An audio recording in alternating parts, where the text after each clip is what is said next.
All right, Jason, what are we doing here today? All right, we're doing some repotting into some bonsai pots. We're gonna put these guys in some proper bonsai soil and get them ready for sale.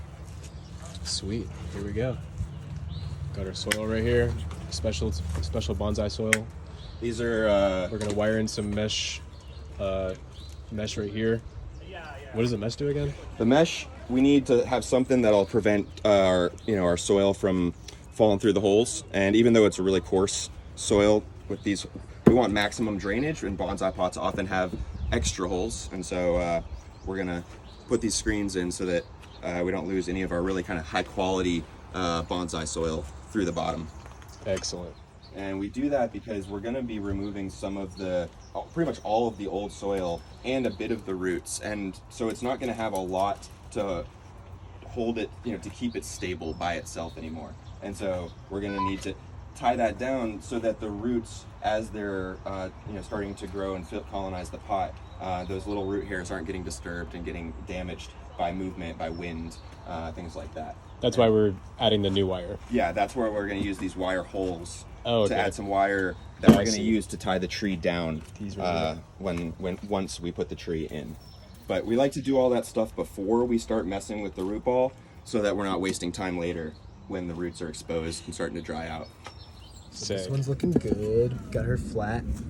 and this is what it looks like on the other side, and we're gonna do another one. Brief summary. So we're trying to find the front. Bonsai all have a front, and it's up to us to find that best angle for viewing and appreciating the bonsai. The two main things we're looking at are the base of the tree, what they call the nabari. So this is the surface roots, and we want that kind of spreading wide taper at the bottom because it really sells the idea of an old tree to the eyes.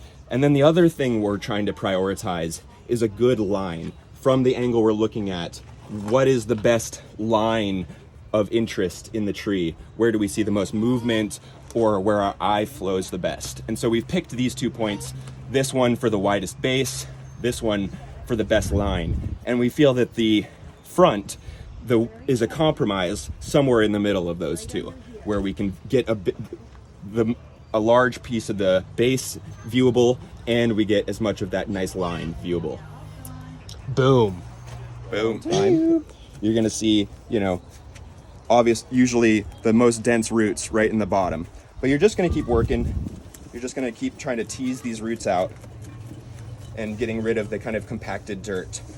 And we're not gonna we're not gonna go all the way in and bare root this, as they call it, which you often would do with maples and things like that, especially if the soil has become really compacted.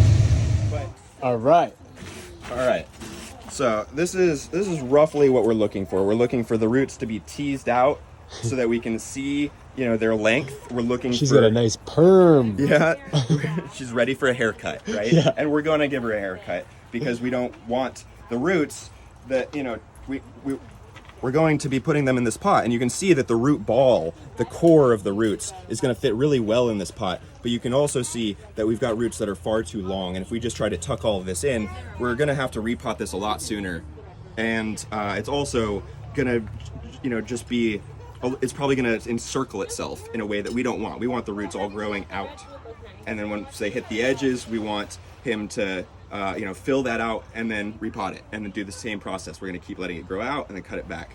Well, the owner is. Let's see. We've got a bunch of we got about 5 various sizes. Some twin trunk, some forest style, multi-trunk. We've got single trunks up here. I see the wire right here. I did some wire. We doubled up because we were using 1.5 millimeter. We didn't have a 2 or 2.5, so didn't want to step up to 3 millimeter. Usually you'd use a wire that's about a third the thickness of the branch you're trying to bend. But that allowed us to get a little bit of movement. You want to see some other wire work? Let's see. This Recumbens Nana we did cascade style. So traditionally cascade style means that the plant comes below the surface of the pot, unlike most other trees here. And usually you pick a very tall pot to accentuate that. And you can see that we wired up both of these branches and added a bunch of movement to give this some interest and character over time as it grows. And Stunning work, Jason. thank you very much. Oh yes, these are the finished products. And they will So be cool. for sale soon.